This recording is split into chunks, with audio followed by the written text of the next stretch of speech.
անց կրկին վերադարձել եք 10 օր առաջ ակցիային ամսի 14-ին, հա,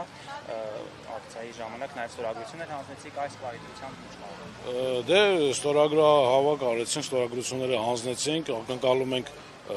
հանձնած նամակի պատասխանը, ամենաառաջինը, եւ դե բնականաբար դեռ նորմալ, ասենք, կոնկրետ պատասխաններ դեռ այդ ամեն ինչի հետ ինչ կապված է, դեռ չեն հնչեցվել, դեռ մեզ ոչինչ չեն ասել, բնականաբար մեր ակցիան շարունակելու ենք, մինչև մի նորմալ առաջարկ լինի, հա, կառավարության կողմից, մենք էլի ենք ասում, մենք ուզում ենք օրենքի կասեցմանը, դրանից հետո նստենք, երկխոսենք, գտնենք այն ճիշտ հարմար տարբերակը եւ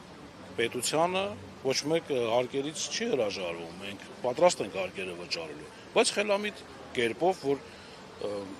բոլոր մեր աշխատածը միայն վարձավճարներ եւ հարկեր չլինի, որ մի քանի կոպեկ է կոպիտ ասած, հա, մեր ժողովրդական լեզվով ասած, մեզ էլ մնա տակը։ Այսօր ինչ պատկեր է կոնկրետ ձեր ոլորտում շուկայում։ Դե այսօր առևտուր չկա, հա, գնորդներ չեն գալիս եւ այդ ամեն ինչը ես կապում եմ այս օրենքի հետ։ Խանգարում է ընդհանուր երկրի շրջանառությանը, անկախ ոլորտից, խանգարում է այս օրենքը, որովհետեւ մարդիկ գիտակցում են, որ մեր երկրում օրենքը ժամ առ ժամ կարա փոփոխվի,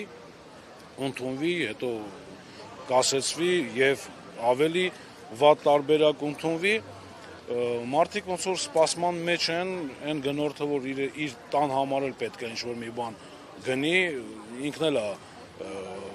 կասկածանքի մեջ է գնում անի, թե չանի, թե ինչ կլինի, կարող է այսօր, քանի որ օրենքը դուրս է եկել 10%-ի մասով, հա, եւ վարչարարությունների մասով, իրենց մոտ գնորդների մոտ նես տպավորություն է, որ